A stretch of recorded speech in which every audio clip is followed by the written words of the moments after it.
Diálogo con Ernesto López. ¿Cuál es la posición o la reacción de ustedes frente a este nuevo veto? Es el segundo que el presidente de la República da a esta ley de simplificación administrativa. Gracias, Ernesto. En realidad nosotros nos sorprende porque hemos dictaminado y diagnosticado hasta la saciedad que uno de los problemas que nos hace perder competitividad como país es el hecho del aumento desmedido de la tramitología y la burocracia.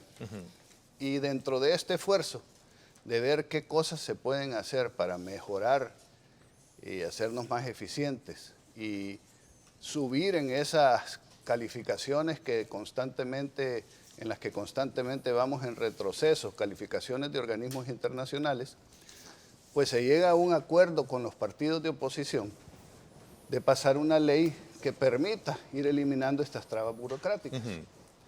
Estas trabas burocráticas tienen que ver muchas veces con cosas sencillas, con facilitarle al funcionario la toma de ciertas decisiones sin temor de que vayan a haber consecuencias por parte de la Corte de Cuentas u otras instituciones, pero también de que se responsabilicen de tomar las decisiones que les corresponde tomar en el tiempo prudencial que la misma ley manda.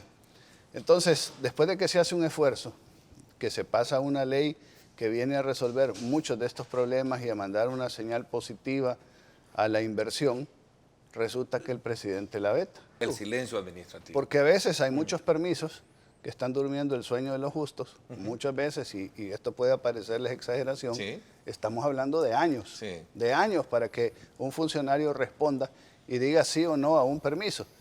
Años en los que el inversionista está ahí en limbo sin saber qué es lo que va a pasar. Esa inseguridad, esa incertidumbre, lo que genera es que la inversión se vaya a otro lado y no venga. Y como ya hemos dicho tantas veces hasta la saciedad, la inversión es la semilla sobre la cual va a crecer el empleo, el desarrollo y el crecimiento. Pero creo que es importante señalar, antes de darle la palabra a Javier, señalar que los vetos o las razones del veto fue por inconveniencia. Y una de ellas, curiosamente, porque creo que es importante que lo analicemos así, una de ellas, dice el presidente, es que se va a violentar la sentencia de la sala porque con esta ley había que crear nueva burocracia. Eso no es así. Si hubiera puesto una observación, con facilidad se hubiera aclarado de que hay una instancia creada por Fomilenio que se llama la OMR, que precisamente está para la facilitación del comercio y la reducción de trámites, que pudiera haber sido la encargada, sin incrementar personal, de manejar la aplicación de esta nueva ley. Pero además, ¿cómo pueden decir que no están cumpliendo o que no se puede pasar la ley porque va a incrementar la planilla del Estado, cuando vemos en la propuesta del nuevo presupuesto para el próximo año de que hay aumentos de plaza y que los señalamientos que se le hacen son a las plazas innecesarias? Yo le recomendé al presidente que vete esa ley por inconveniente. En el articulado encontramos cosas que rayan con la vigencia de otras leyes. Precisamente fue una declaración que diera en este mismo programa el ministro de Hacienda. Ernesto, nosotros nos llama muchísimo la atención cómo se desarrolló al final el veto de esta ley, cuando en la comisión, en la Asamblea Legislativa, no fue una reunión que se tuvieron, fueron más de 50 reuniones que al final se dieron, en donde participaron también no solo los mismos diputados, sino que también miembros del gobierno, entendiendo cuál era la mejor forma de simplificar los trámites para la gente. Es una expresión legislativa que surge de consenso y llega... Participamos del sector privado, participó el gobierno, participó mucha gente dándole insumos para que saliera una buena ley. De hecho, el Indefácil, te cuento, no es un invento salvadoreño, es algo que ha realmente transformado en Perú en la forma en que los trámites se llevan a cabo. Ha agilizado muchísimo todos aquellos procesos o trámites que por años estaban deteniendo la inversión, deteniendo el crecimiento económico, y ese es precisamente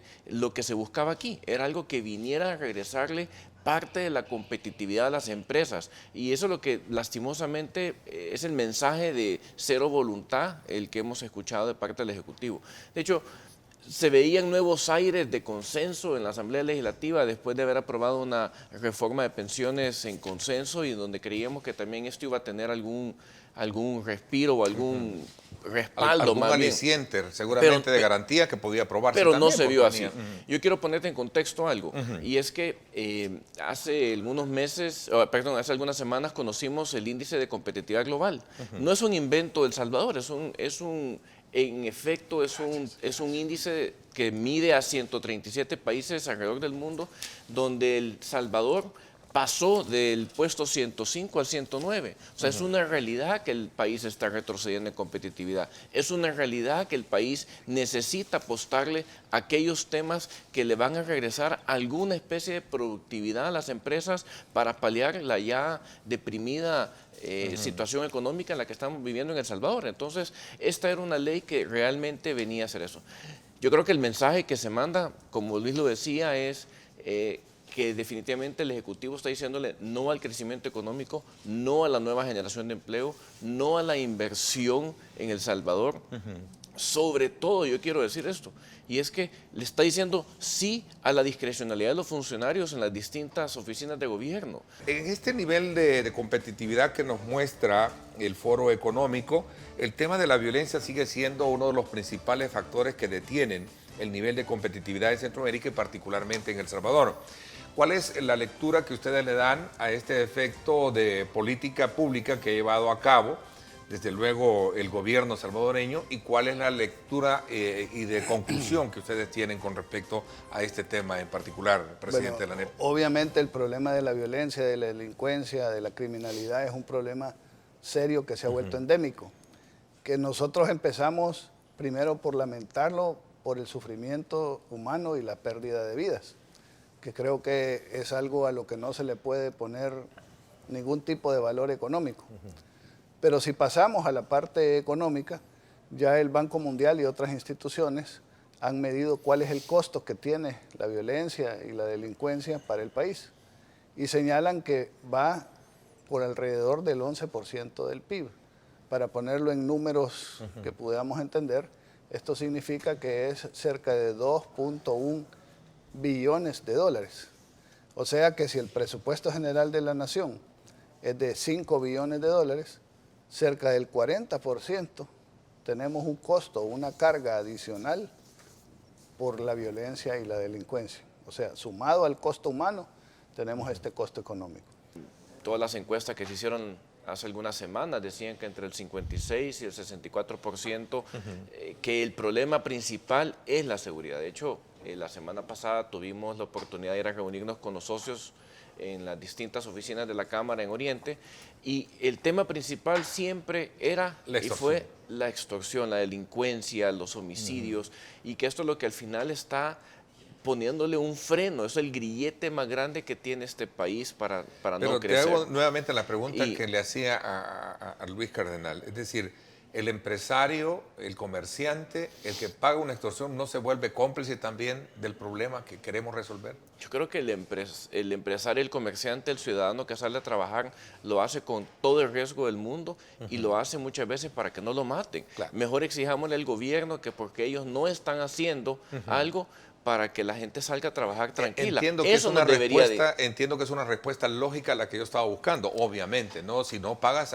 tú corres por el riesgo de que te maten, ¿no? De cuenta que te asaltan en una calle y te dicen, dame tu cartera o te mato. Es muy de acuerdo, pero en este ejercicio de conversación, en este ejercicio de conversación y de diálogo con ustedes, a donde yo quiero llegar es que cómo lograr buscar ese puente de comunicación para que el empresario, ¿no?, y la autoridad de alguna manera mancomunen algún esfuerzo de manera directa para ello, ¿no? Mire, los empresarios hemos hecho todo tipo de esfuerzos. Ya lo mencionaba, presidente, la experiencia de haber traído señor italiano. ¿A qué mejor experto de alguien que solucionó el problema de delincuencia en una de las ciudades más complicadas en aquel momento, que era Nueva York? ¿Tú crees que se desaprovechó esa oportunidad? Yo creo que se desaprovechó. De hecho, aquí yo creo que hay que ir a la voluntad que el gobierno tenía en ese momento de inclusive solucionar el problema. Pero ¿cuánto le hubiese representado en gasto al Estado traer a un...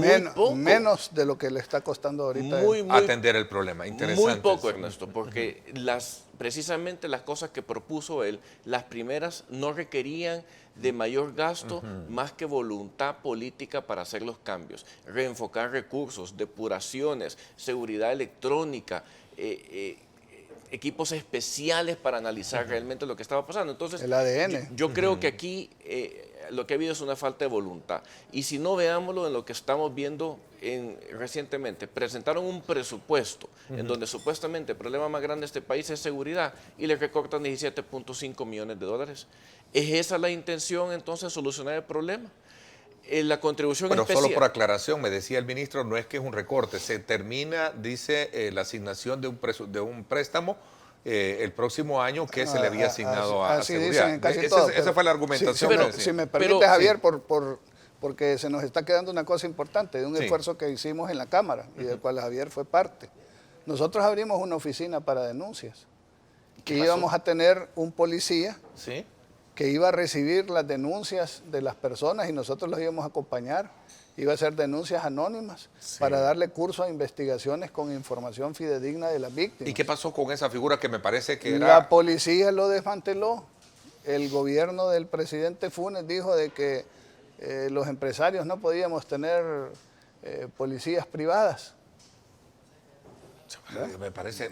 Bueno, yo iba este es el país. Este es el país donde el plomo flota y el corcho se hunde. Ok, interesante. Esa es la manera de pensar.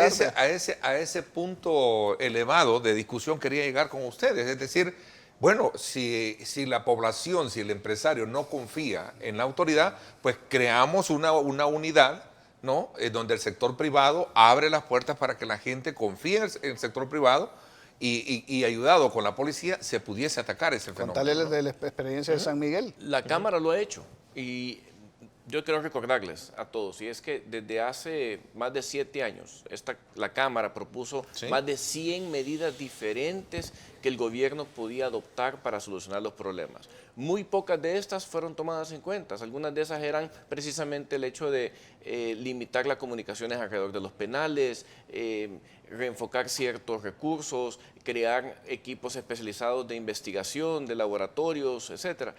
Pero yo creo que al final lo que no hemos visto es una capacidad o una voluntad más bien del gobierno en querer resolver el problema. El año pasado el mismo Banco Central de Reserva de este país dijo que a El Salvador le cuesta 4.000 millones de dólares la seguridad entre el gobierno y los privados. Si invirtiéramos eso de regreso en el país, estuviéramos en otro lugar, pero lo que no vemos es una solución concreta. Tenemos a un alcalde que no tiene partido político. ¿Cuál es la opinión que tienen ustedes a raíz de esa sanción? Bueno, en esas cosas no nos gustaría meternos porque es política partidaria, pero sí en términos muy generales como ciudadano, viendo el circo que esto ha generado, yo diría de que Nayib Bukele se salió con la suya. El frente mordió la carnada y hizo lo que más le convenía a Nayib, o lo que Nayib buscaba, que es que lo expulsaran, y al ser expulsado él queda en libertad de correr con otro partido o de correr con el partido que dicen que él tiene a su disposición.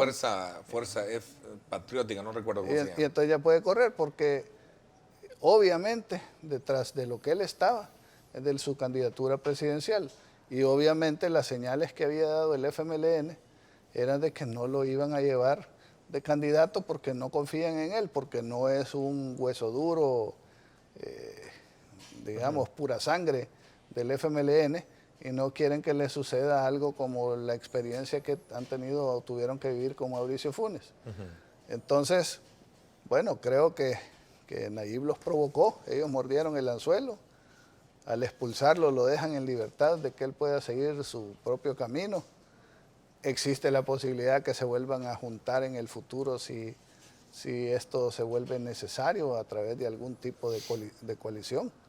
Pero digamos que entre todos los problemas que hay en el país y ante la elección inmediata que hay de alcaldes y de diputados, este problema pues para mí es secundario, no es un problema. Ok, lo cierto es que, bueno, pero no se puede también invisibilizar un acontecimiento de tal envergadura porque es el alcalde de San Salvador. No, yo no lo estoy invisibilizando, no estoy diciendo que nosotros... Que fijar una postura así de manera concreta, no, pero me parece pues que... sí, por eso, que nosotros como ENEP, o sea, lo único que podemos hacer es observar. Observar, sí. Y tener algunas opiniones de tipo personal, porque aquí la gente, sin análisis, sin saber, o sin saber mucho, sin haber estudiado las cosas a profundidad, se dicen, no, aquí vamos a que vengan las ICIES, porque las ICIES nos va a resolver todo, como que en las tragedias griegas, los que estudiaron un poco de esto, cuando en los argumentos de las tragedias griegas la cosa se complicaba demasiado y el autor no sabía cómo resolverlo, salía la solución del Deus ex machina, que significaba se bajaba el Dios de los cielos y entonces venía Dios y Él tenía que resolver las cosas. Aquí, si bien siempre necesitamos la ayuda y el apoyo de Dios y nos encomendamos a Él, Dios no va a venir a resolvernos los problemas a nosotros, los tenemos que resolver nosotros mismos. Y la solución pasa por fortalecer nuestras instituciones, por ir al fondo del problema y por empezar nosotros a tomar propia responsabilidad de lo que nos corresponde. Y lo que nos corresponde es hacer que la Fiscalía, el sistema judicial, la policía cumplan con la labor de manera profesional y de la manera más eficiente que sea posible. Y por eso yo creo que a eso es a lo que hay que apostarle, más que apostarle a una CICIES. Sí, porque en su momento la impresión que dejaba, a por lo menos aquellos que en algún momento criticaron esta postura, es de que tenía de alguna manera el sector privado temor de que al establecer una CICIES acá también iba a arrasar con aquellos que también, empresarios que han estado de alguna manera viéndose. Aquí no importa lo que uno diga, sino que el que quiere oír equivocadamente las cosas, sin oír argumentos ni razones, y ocupar cualquier cosa que uno diga para criticar, desacreditarlo o tratar de perjudicarnos, eso lo van a hacer siempre. Claro. Pero estos son los argumentos que los damos de frente, no andamos hablando porque es popular decir una cosa, la vamos a decir, sino que tratamos de ser serios en nuestras propuestas y en nuestras opiniones, y eso es lo que pensamos, y creemos que es lo mejor para el país.